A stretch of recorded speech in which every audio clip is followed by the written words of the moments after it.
setelah kita melihat perkembangan terakhir ini, saya sedang menyusun tim penyusun untuk mengevaluasi. Jadi kita akan segera evaluasi tentang status Saudara Rasman ini. Karena saya hanya mengatakan bahwa Dewan Pimpinan Nasional Praja Bersatu sudah sepakat bahwa apabila Saudara Rasman menjadi TSK, maka SK dan KTN dicabut. Kenapa? Karena kita tidak main-main. Organisasi Praja Bersatu itu bukan abal-abal. Jadi tidak ada alasan untuk tidak menerima. Hanya kita harus evaluasi. Ya, saya sebagai ketua umum kita harus evaluasi dan saya sedang menyusun timnya untuk mengevaluasi. Dengan berita-berita yang ada kita harus evaluasi.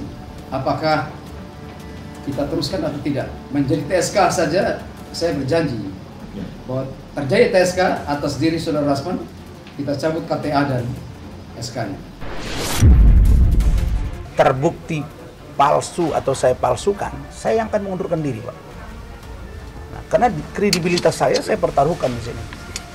Nah, tapi ingat, Anda yang telah menuduh saya, maka saya akan proses hukum.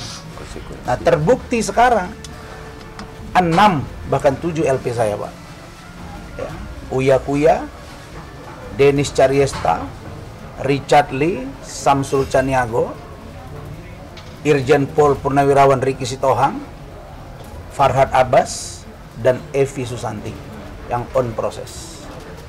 Nah, itu terkait dengan fitnah.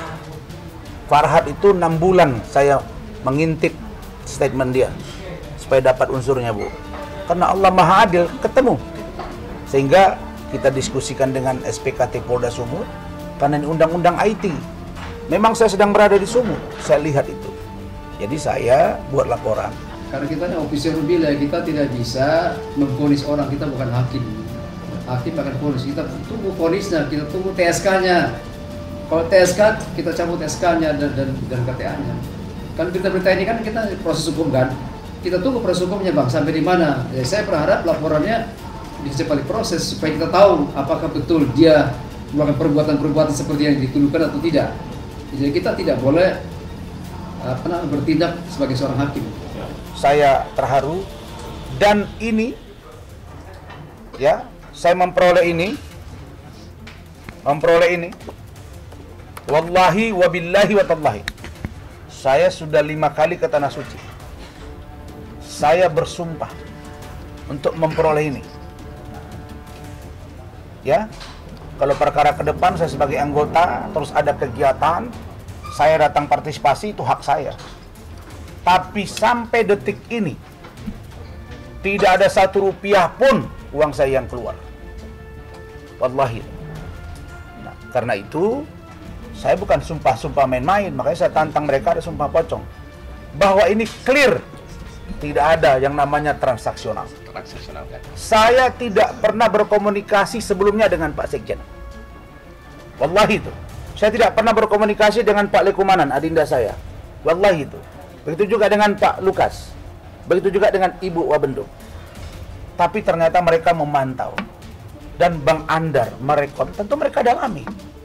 Rasman ini seperti apa. Cuma satu, Pak, saya mau titip kepada Pak Sekjen dengan Pak Ketua Umum serta Wakil Ketua Umum dan Ketua Pengawas. Tolong pantau perkembangan tentang saya. Pasti. Banyak dugaan kriminalisasi, Pak. Masa mobil saya beli, terus saya minta ganti dengan model yang lebih baru. Itu Uya datang ke sana. Nanya itu mobil dibayar lunas atau kredit atau ngutang. Terus kenapa dikembalikan? Saya sudah bilang, mobil itu saya beli dan platnya sudah ELY, nama istri saya di Medan itu Eli. Kepala dinas, Pak. Kita bukan miskin-miskin amat kita yang hidup ini, Pak. Ya. Dan istri saya yang tua itu keluarga besar, Pak. Sawitnya ribuan hektar, Pak. Dan itu keponakan kandung Bapak Rambe Kamaruzzaman, pimpinan Partai Golkar dan anggota DPR RI 5 periode, Pak. Jadi kita ini, saya memang yang orang miskin, Pak. Saya memang jual koran, Pak Sekjen. Saya memang jual ayam. Kemarin saya nangis di Sidimpuan tempat saya sekolah. Saya tinggal di masjid. Saya memang jalan kaki kuliah. Tapi jual rokok di pinggir jalan dengan yang gantung di leher. Ya, ini yang mereka tidak tahu tentang saya, Pak Sekjen. Jadi begini, seseorang anggota organisasi advokat bisa diadili Dewan Kehormatan sepanjang masih anggota. Masalah Rasman ini dilema buat Kongres Advokat Indonesia. Ketika rapat untuk proses pemecatan, dia mengundurkan diri. 5 menit sebelum rapat, kita menerima surat pengunduran diri. Jadi bagaimana dia diadili kalau bukan anggota? Ini memang dilema. Dan hampir itu di semua organisasi, seseorang diadukan, begitu dengar mau disidangkan, pindah. Saya bukan anggota kalian lagi. Jadi putusannya tidak mengikat, kira-kira begitu. Memang ini, gaya-gaya pengacara begitulah. Sanksi di pasal 14 Anggaran Dasar. Peringatan lisan, peringatan besar, artinya berpraktek, dilarang berpraktek, ya. Dan yang terakhir adalah pemecatan. Gitu. Jadi dia ini kan sudah dipecat. Di satu hal kita mau pecat, dia mengundurkan diri. Jadi mau pakai bagaimana? Sementara Anggaran Dasar mengatur yang dapat diadili oleh Dewan Kehormatan adalah para anggota. Jadi kalau toh putusannya keluar, tidak bisa dia eksekusi, tidak bisa apa-apa. Dia bilang saya bukan anggota lagi.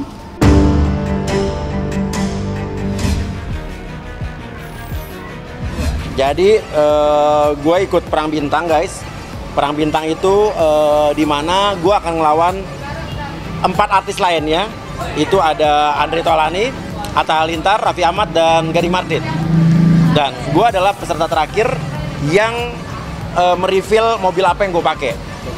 Oke. Dan setelah tadi Raffi Ahmad pakai apa, terus Atta pakai mobil Avanza, dan gue ngeluarin Miata, Mazda Miata MX-5 ini yang jumlahnya sangat rare di Indonesia. Ini menurut gue dari 4 peserta lain mobil yang paling rare dan paling langka.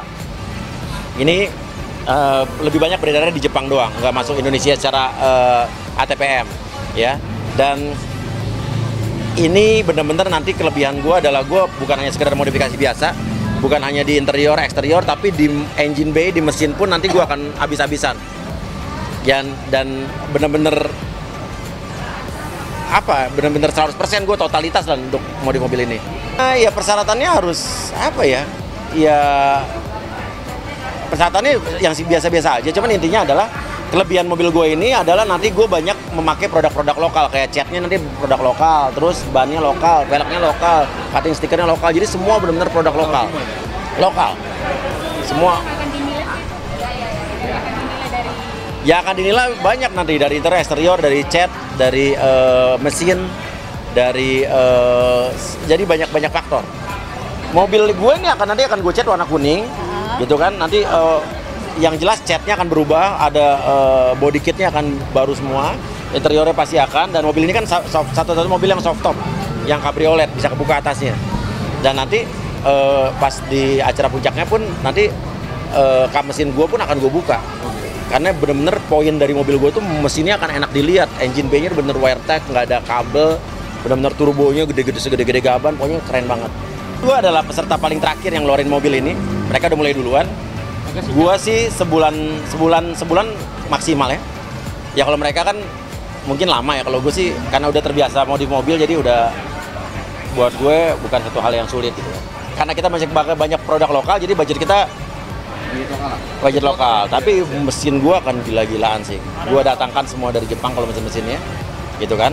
Tapi kalau untuk kayak cat dari Belcoat, terus tadi ini juga Lido Jaya Motor ini yang ngecatnya, terus nanti body kit, velgnya juga lokal, ban lokal, cutting stiker lokal, dan nanti ada cutting stikernya nuansa Indonesia, entah batik atau wayang atau apapun, nanti kita lihat deh. Mobil ini kan nanti warna kuning, mungkin nanti cutting stikernya batik atau wayangnya warna-warna gold atau bronze gitu. Interior ini, interior pasti akan gue ganti, gitu kan. Nanti joknya kita nggak tahu pakai jok sport, jok racing apa, kita akan lihat aja nanti. Yang cocok, karena ini mobilnya kabinnya dalamnya sempit, kecil, jadi nggak mungkin nggak bisa yang gede-gede banget. Ya, dan ini karena diameter semuanya juga kecil, jadi mungkin velg nggak akan lebih dari 17.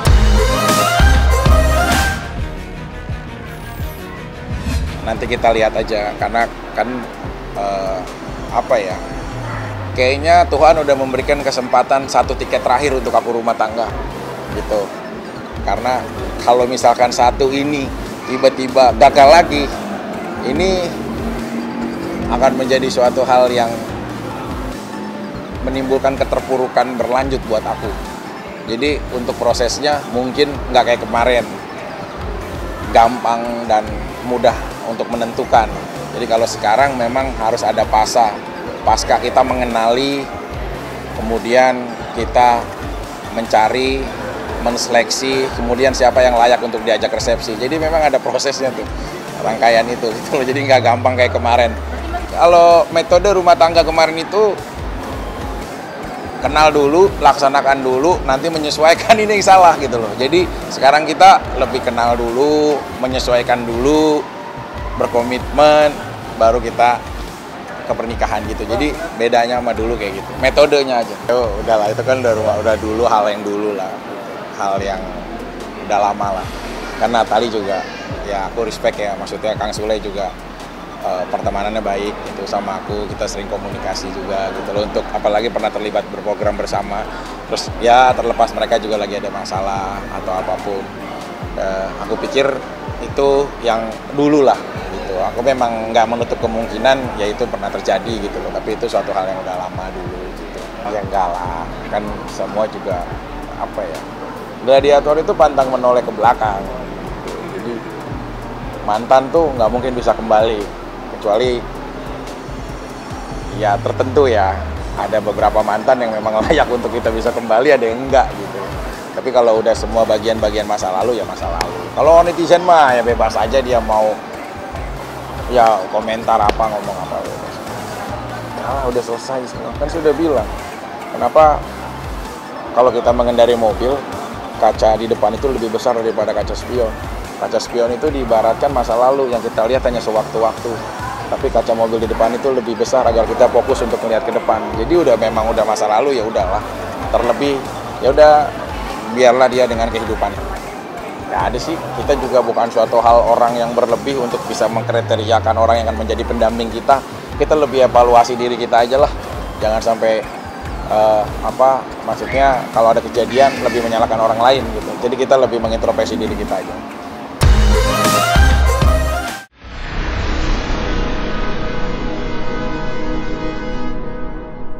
Jadi jangan lupa untuk subscribe Cumi Cumi. Ditekan ya tombol lonceng merahnya.